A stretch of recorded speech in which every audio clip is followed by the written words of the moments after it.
We're back, and you are tuned into Managing McLife with your host, Dr. Patty. Tonight, we are talking about counting the cost of a divorce. Counting the cost. And if you, it's not just filing papers, it's time, it's emotions, it's energy. It's not, oh, it'll just be over with. Oh, it'll be 6 months. Oh, it'll be a year. Sometimes it takes years and thousands of dollars when you going through and that don't just include all the settlement stuff.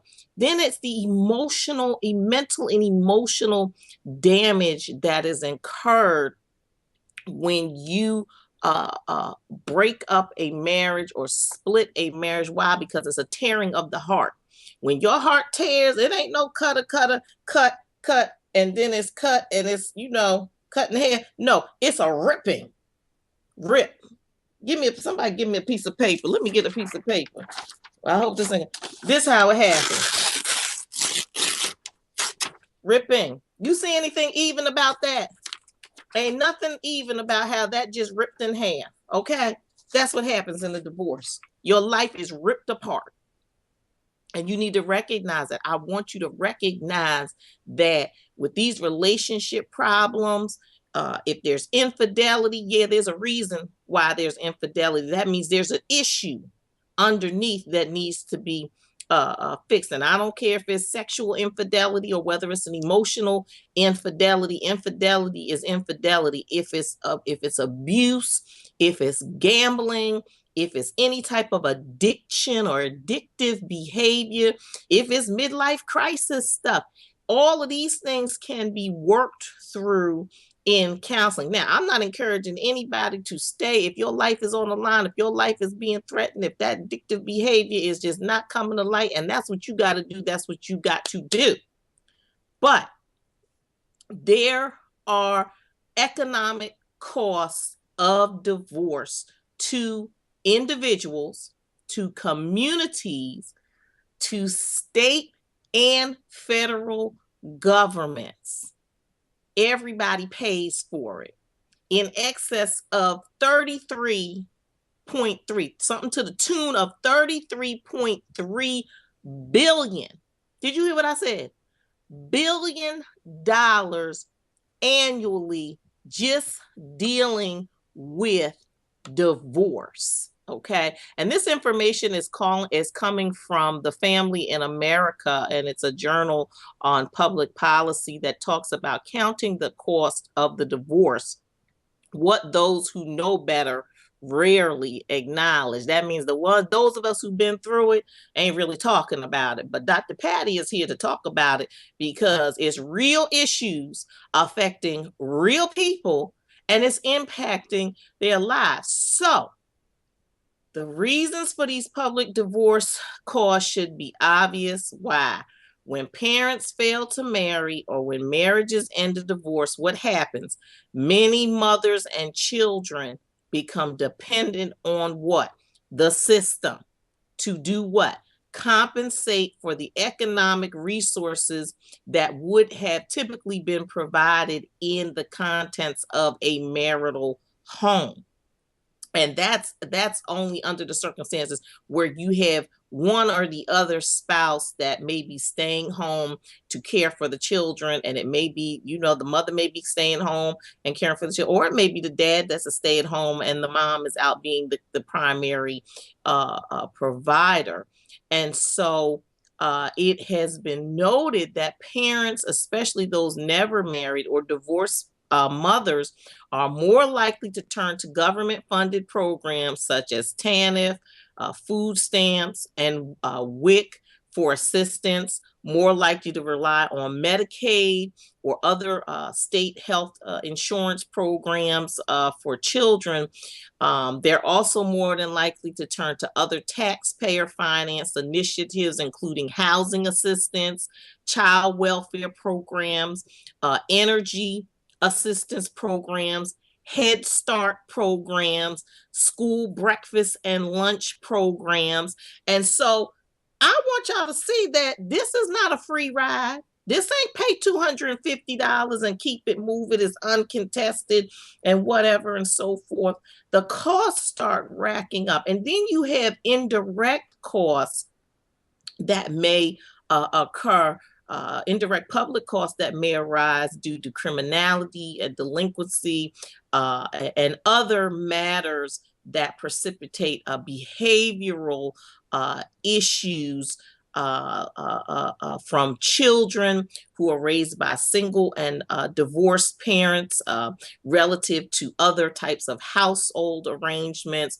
And so the study that was done indicated that these children may be more likely to commit crimes in their teenage or young adult years. And so, there is a corrosive nature to dissolving a marriage. The unprecedented levels of family stability and instability, and divorce in the United States are not showing signs of going away. I just told y'all 300 and something percent of inquiries about filings are up. And so this is becoming a serious concern that we need to think about. Divorce is often the lesser of two evils when adultery or physical violence breaks the physical bond. But these are causes of divorce, and they're serious. It's not just, they had sex with another person. Oh, they had extramarital affairs. Oh, the domestic violence. These are serious offenses. These are serious things that are going on in the lives of the people. In fact, a recent survey cited that lack of commitment and too much arguing. Lack of commitment and too much arguing are the most common reasons for divorce. So then you wonder, well, why did you get married? Because trust me, you didn't start arguing when you got married. You was probably arguing before you got married. So why did you get married? Was it for love? They say kissing at KISS, then comes love, then comes marriage, then comes the baby and the baby carriage. Why did you get married? This is why it's so important to have premarital counseling and to really go through that process. And even in that, it's not 100% guaranteed that people won't get divorced. But if you take the time to get to understand the individual and who you're dealing with the understanding that, listen, when they turn 35, 40 years old, they gonna change, honey. Girlfriend, he gonna change. Brother man, she gonna change. Oh yeah, it's gonna happen. And so, you gotta think about what happens when our society, the breakdown of the family unit in divorce. The children are worse in divorce cases and than any other thing. They're torn mentally, emotionally broken. They experience higher levels of depression, as well as their inability to be able to give higher levels of love. So they're not committed because that's what they've seen. They lack trust in their future relationships with the opposite sex or the same sex. And then children of these broken homes and broken relationships may also then play out what they've seen growing up. So if their dad was an alcoholic and an abuser, they may become an alcoholic and an abuser. So there is underlying social, emotional, and economic consequences that are far greater. The physical aspects or absence of parents. I need to talk about that for 2 minutes. The most significant effect of a divorce on children is the loss of those positive adult role models in their lives because of the physical departure of one parent. And 9 chances out of 10, or as they say, 80% is the father that's leaving. And so, but both the mother and the father represent indispensable assets for the healthy development of children. Why? Because parents provide emotional support, they provide time, they provide guidance, they provide protection, they provide supervision, and they affect the children's needs. When a divorce breaks a family, guess what happens?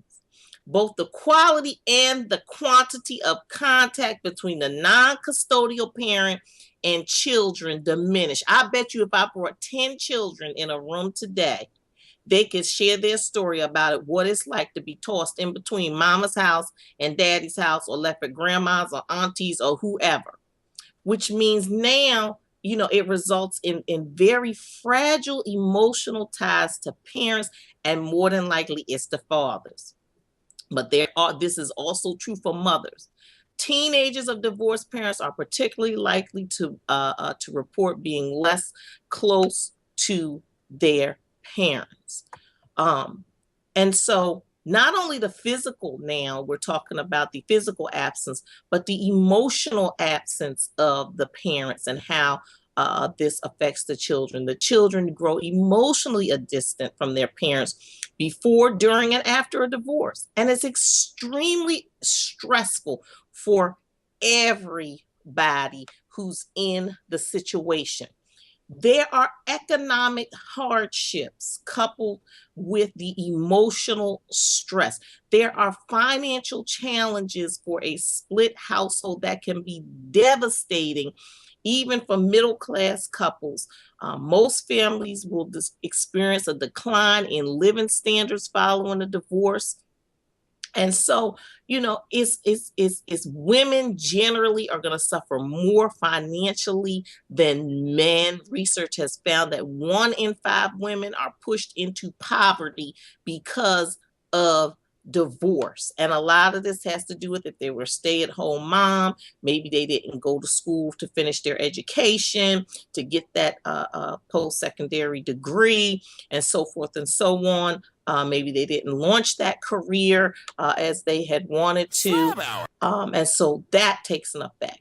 Multiple transitions. Another hidden cost of divorce includes multiple transitions and relocations. Virtually every divorce is going to result in somebody moving. While approximately 35% of divorces result in 2 geographic moves, obviously there are stresses that are inherent just in moving, and then now they're compounded by finding, I got to find affordable housing. If you're a low-income family or low-income divorced mothers, it becomes even more stressful because now you got to figure out, am I going to rent? I can't buy a home. Mothers of divorced mothers more than likely have to move into a less desirable neighborhood with a lower concentration of married parent households and higher crime rates. So you see how there's all of this comes into play. And I want you to hear me on this when we're kind of talking about it and we're kind of dealing, with this divorce thing and counting the cost. I got